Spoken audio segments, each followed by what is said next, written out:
KBR news కి స్వాగతం. కలియుగ దైవాన్ని సైతం రాజకీయాలకు వాడుకున్న అవకాశవాది చంద్రబాబు అని కొమ్మి రఘురాం అన్నారు. కూటమి పాపపు పాలన ప్రక్షాళనకు ప్రత్యేక పూజలు చేశారు. చంద్రబాబు నీచ రాజకీయాలకు కలియుగ దైవం తిరుమల శ్రీ వెంకటేశ్వర స్వామి దేవస్థానం విశిష్టతను, లడ్డూ ప్రసాదం పవిత్రతకు భంగం కలిగించి ప్రపంచ వ్యాప్తంగా ఉన్న సుమారు 125 కోట్ల హిందువుల మనోభావాలు దెబ్బతీసి తన స్వార్థ రాజకీయాలకు శ్రీవారిని వాడుకున్న అవకాశవాది చంద్రబాబు అని వైఎస్ఆర్ సేవాదళ్ రాష్ట్ర ప్రధాన కార్యదర్శి, పార్టీ సీనియర్ నాయకులు కొమ్మి రఘురాం అన్నారు. మాజీ ముఖ్యమంత్రి వైఎస్ జగన్మోహన్ రెడ్డి పిలుపు మేరకు కూటమి పాపపు పాలన ప్రక్షాళనకు జగ్గంపేట శ్రీ వెంకటేశ్వర స్వామి వారి దేవస్థానంలో వారి శ్రీమతి జగ్గంపేట జడ్పీటీసీ కొమ్మి బిందుమాధవితో కలిసి ప్రత్యేక పూజలు నిర్వహించారు. వేద పండితులు స్వామివారికి ప్రత్యేక పూజ నిర్వహించి తిరుమల లడ్డు అపవిత్రం అయ్యిందనే ఉద్దేశపూర్వకంగా జరుగుతున్న దుష్ప్రచారం నుండి తిరుమల దేవస్థానం ప్రతిష్టతను, లడ్డు పవిత్రతను ఆ కలియుగ దైవమే కాపాడాలని, కూటమి పాపపు పాలనకు ప్రక్షాళన జరగాలని శాస్త్రోక్తంగా పూజలు నిర్వహించారు. దోషులను శిక్షించాలని భగవంతుడిని కోరారు. ఈ సందర్భంగా రఘురాం మాట్లాడుతూ చంద్రబాబు 100 రోజుల పాలనలో జరిగిన లోపాలను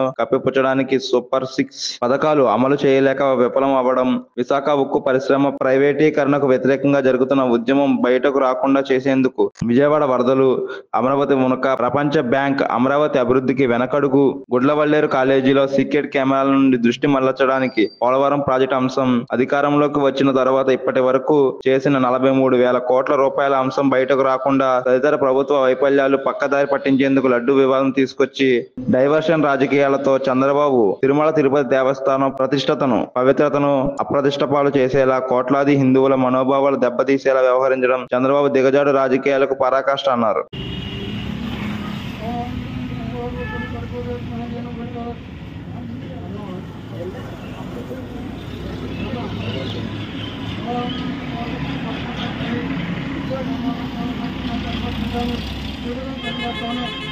నివేదయామి.